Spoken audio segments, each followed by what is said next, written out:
A'udzubillahi minasyaitonir rajim. Wasari'u ila maghfiratin mir rabbikum wa jannatin arduha as-samawati wal ardu uiddat lil muttaqin.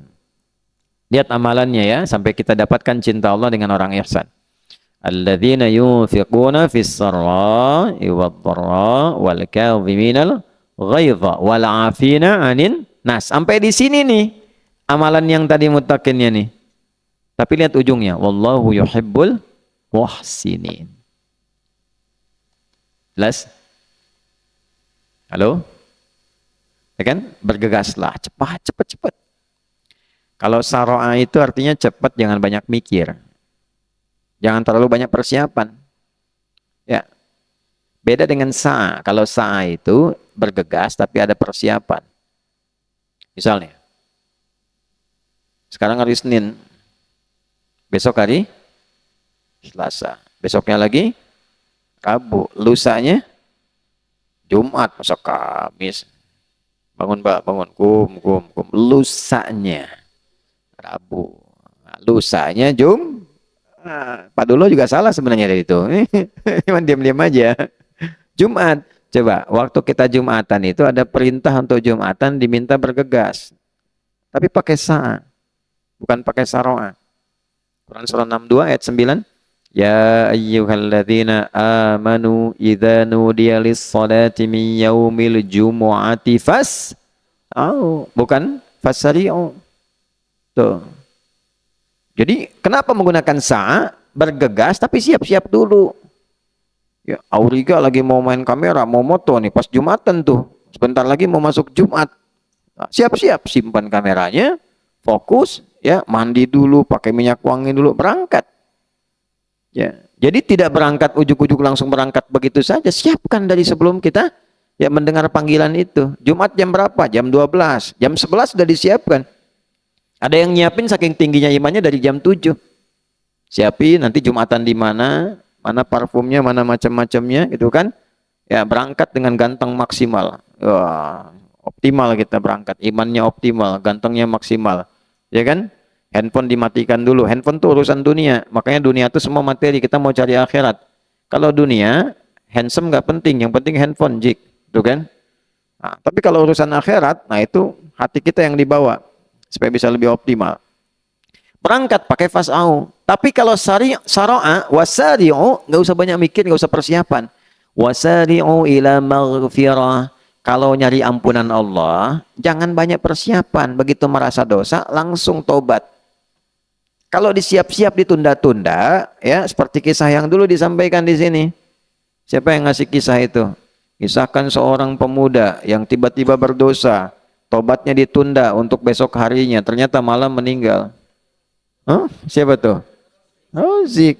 Tuh. Zik lah. Zik. Tuh kan? Tobat langsung. Terus saya ke toilet dulu, pulang dari toilet, tobat nggak bisa. Ya. Tobat salah, langsung tobat. Innamat taubatu 'ala Allahi lilladzina ya'maluna su'a bijahalatin thumma yatubuna min qarib. Cepat tobatnya kata Allah, jangan tunda-tunda, itulah syara'ah. Ya. Nanti ada orang yang setelah itu dia berharap mendapatkan tempat pulang seluas langit dan bumi. Wa jannatin arduhas samawati wal ardu 'iddat lil muttaqin. Nah, orang takwa, ada golongan takwa. Takwanya yang mana nih levelnya? Ternyata yang luar biasa. Jadi dia naikkan level takwanya. Terus ke atas tuh. Dari mulai latihan berbagi. Alladzina yunfiquna fis sarra wad dharra. Kan berbagi itu melapangkan hati. Makanya pulangnya dikasih tempat seluas lapangan. Wal kadhiminal ghaidha. Nahan marah. Nahan marah itu meluaskan hati. Bukan menyempitkan. Itu marah tandanya sempit apa? Hati. Diluaskan. Ya meluaskan tuh gini. Bisa melandai itu. Bisa cara marahnya berbeda. Nabi kan kalau marah mata memerah. Ya kan? Setelah itu langsung diingatkan. Ingatkan itu tergantung level kesalahannya. Bisa kalimat pelan, bisa meninggi, bisa tinggi banget untuk menunjukkan pelanggaran yang serius. Mukallah. Jelas? Ya, tapi pernah nggak dengar Nabi caci maki gitu? Nggak ada. Ya, dan sebagainya. Diingatkan, paling-paling diambil kisah yang dulu-dulu. Kalian jangan seperti umatnya Musa alaihissalam, banyak nanya nggak dikerjain gitu kan? Kalaulah Musa hadir sekarang, tentu Musa pun akan beriman kepadaku, dan seterusnya. Itu kalimat-kalimat yang membuat kita berpikir. Gak ada sejarah ditemukan di ilmu hadis, Nabi marah-marah. Misal, dan wallahu a'lam, kan kita tidak menyebut hal demikian, gak ketemu. Ya, jadi tata. Ya, jangan sampai sedikit-sedikit keluar bahasa-bahasa yang hanya digunakan di Ragunan, ya, atau di beberapa tempat yang tidak elok misalnya. Tahan. Wal afina 'anin nas, memaafkan orang. Memaafkan tuh pahalanya banyak banget. Dan dampaknya ke psikologi itu luar biasa lapang. Ingat ya, kalau orang salah, kita maafin. Urusan kita dengan dia selesai. Tapi urusan dia dengan kita dan dengan Allah itu belum selesai. Sepanjang dia belum minta maaf pada kita. Sampai akhirat kita nggak punya urusan sama dia. Tapi dia punya urusan dengan Allah pada dosa-dosa yang dia lakukan terhadap kita saat di dunia. Ya, misal nih, ada orang fitnah Anda maafin aja. Ya, yang bisa dipelajari cara memaafkan elegan tuh diantaranya Imam Syafi'i. Belajar dari akhlak Nabi. Imam Syafi'i itu gini, satu kali satu muridnya datang bilang gini, ya Imam, orang itu di depan Anda kayak hormat, senyum, saya kan. Oh, sekarang manggil ya Imam, Ustadz, kalau sekarang gimana dan seterusnya. Tapi di belakang Anda dia jelek-jelekin Anda. Apa kata Imam Syafi'i? Alhamdulillah, berarti saya masih terhormat nih. Wibawa saya katanya. Oh, kok bisa berwibawa? Nah, karena orang itu tidak bisa menjelek-jelekan saya di depan saya. Berarti saya berwibawa. Dia nggak mampu menjelekkan saya di depan saya.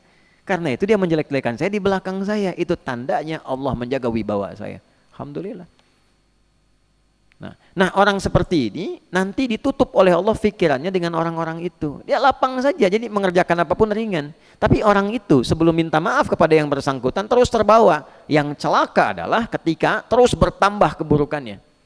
Ketemu ini cerita lagi, itu terbawa. Kalau nggak selesai itu terbawa terus. Itu yang paling berbahaya.